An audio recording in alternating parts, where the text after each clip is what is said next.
In British English, we have a lot of different idiomatic sayings, and I use them all the time. A lot of my friends use them all the time, and my mum uses them all the time. And today we're going to teach you 10 of them, 10 of the most important. And actually, when you go to the UK, you will hear these. So let's get started.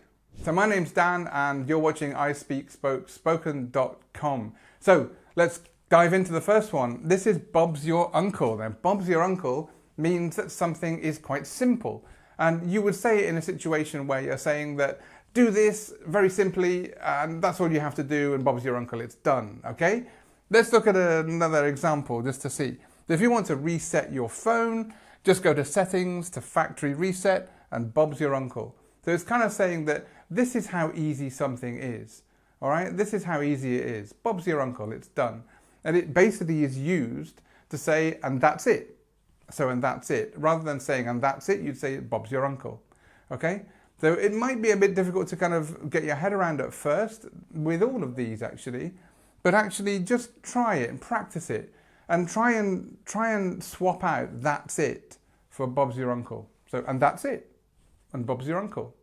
Okay, number 2 is not my cup of tea. Now this is probably one you all know. Everybody I've taught English to over the years always knows this one. And it means it's not to my liking. It's not something I really like. And it's a polite way to say I don't like something. Okay, so let's look at an example. So I know everyone loves football, but it's just not my cup of tea. And it basically, instead of saying in a negative way, I don't like football, it's actually a quite nice way of just saying, it's not for me. So it's like the same as not for me. So have a look at this though, cup of tea. It's very important that you get this pronunciation of cup right. So remember this sound. If we do this arrow, it's like up. The cup of tea. It's not cap of tea. It's not cup of tea. It's cup of tea. And tea, we've got this long sound here for the vowel sound. It's E sound, okay? I say this because sometimes I hear people say tea. And of course, this is an interference with maybe a first language. So it's tea, nice and long. So number 3 is the bee's knees. Now, this is something that my mum uses all the time, but I've never used this much, to be honest. And it means that something is really great. It's the bee's knees. So if you imagine that the bee's knees are amazing, then this is kind of what you say something is. So let's look at the example. So have you tried the new cafe on the high street? Their homemade cakes are the bee's knees. Their homemade cakes are really great. So we can just we could put here, really great. So just remember really great as bee's knees, or really cool, or really good, or you can change this for many things. It kind of works a lot of different ways. Just remember that. So bee's knees means really cool, really great, really amazing. So number 4 is a piece of cake. Now I think you might know this one. Piece of cake means something is really easy. It's a piece of cake. It was easy. So I was worried about the test, but it turned out to be a piece of cake. It turned out to be, and then again we can write really easy. We don't have to put really, this can kind of be there, but it's just easy. Piece of cake is easy. And remember that piece, we've got this is, it's a long E sound, and cake, we've got this A sound in the middle. So just make sure you get that pronunciation right. Okay, number 5 is to be gobsmacked. Now, let's have a look at the way this word is put together. Because in the UK, or in British English, gob is mouth. And smacked, of course, is like this, okay? So it naturally means that you were shocked. You were very shocked, or something was very unexpected. I was gobsmacked, like this, okay? So that's kind of a way to remember it. I was gobsmacked when I found out I'd won the competition. Okay, so super surprised, I was very surprised, very shocked. So this is something you can remember as well. Just remember that this is gob, and this is smacked. Just practice this word at the end, smacked, gobsmacked. Try again. All right, good. Just keep trying and you'll get these little consonant clusters perfectly well. Number 6, chuffed to bits. It means really, really happy about something. She was chuffed to bits with her birthday present. It means she was so happy about it. And it means that you're really not only happy, but just maybe nicely surprised as well. So it's a really lovely thing to use. It's a really nice phrase. My mum uses it all the time, even now when I'm on the phone to her. Oh, chuffed to bits by your present. So yeah, it's kind of a nice thing to say. And just let's have a look at the pronunciation. That this part of it is this sound, okay? So chuffed to bits, chuffed to bits. It sounds weird when you say it. If you say something long enough and too many times, the word meaning goes anyway. But actually, say it a few more times just to kind of get your mouth around it. Okay, number 7 is taking the mickey. Taking the mickey. Now, this means to tease someone, to make a joke about someone, or make a joke about something.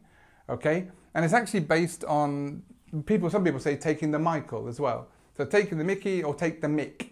My dad used to say take the mick, so you can say just that as well. So are you taking the mick out of me with that ridiculous hat? Yeah, and it's kind of it's a nice way, a playful way to ask somebody if they're joking for you, or you might say it to someone, "Are you taking the mick? Are you taking the mickey?" It's like it might be just a friendly way of asking someone if they're teasing you, and maybe they are. Number 8, the full Monty. Full Monty means everything you can choose. So for example, you can say on a menu, "I'll take the full Monty," means I'll have everything. Or you can say that the service or the product you're choosing is the top of the range. So for example, I bought a car and it was the full Monty. For his birthday, he went for the full Monty, hiring a yacht for the day out at sea. So he didn't stop at just the party or just the restaurant. He hired a yacht and did the full thing. Okay? So again, pronunciation wise, let's just have a look. We've got full, we've got this sound here, Monty, so we've got this sound here. It's the nice and simple vowel sounds, so it's kind of easy to get your mouth around. The full Monty. So number 9, over the moon. Over the moon means really happy about something. So I was really happy about this thing that happened or that thing that happened. She was over the moon when she passed her driving test on the first try. Now, pronunciation-wise, we've got this stress on the first syllable here, and we've got this O sound there. And actually, if you remember us talking in previous videos, this schwa sound, over, over. So we stress on the first syllable, and then the second part, this v, has a very small vowel sound. So over the moon. And moon is this ooh sound, over the moon. Actually, it's a really nice phrase, and you can use it when somebody gives you something you're really happy with. You can say, "Oh, I'm over the moon." Great thing to know and a great thing to use. Okay, so just before we go on to number 10, which is our last one, remember that all the things we go through today you can find on that I above, or if you're on a mobile and tablet, you'll find it in the link below in the description. Now, when you get there, you will find that you can take the quiz, you can go through the slides, of course you can watch the video again, you can stop, you can pause, you can go back. But just remember that it's really important to kind of follow up and make sure that you go through these things. And you can go back and test that pronunciation, because a few times we've talked about the different pronunciation, and just repeating that will help you get those words perfectly. So the next one is number 10, and it's raining cats and dogs. Raining cats and dogs means it's raining really heavily. And because, you know, in England it's very typical for rain all the time, and we have many different types of rain. But if it's raining cats and dogs, then it's heavy, and you need to take not only an umbrella, but maybe you should stay in. So you'll need to take an umbrella today. It's raining cats and dogs out there. And yeah, cats and dogs, pronunciation-wise, it's just as you know, cat, dog, so ah-oh. Let's have a look at this, just to make sure we're sure of it. Cats and dogs. These are the two here.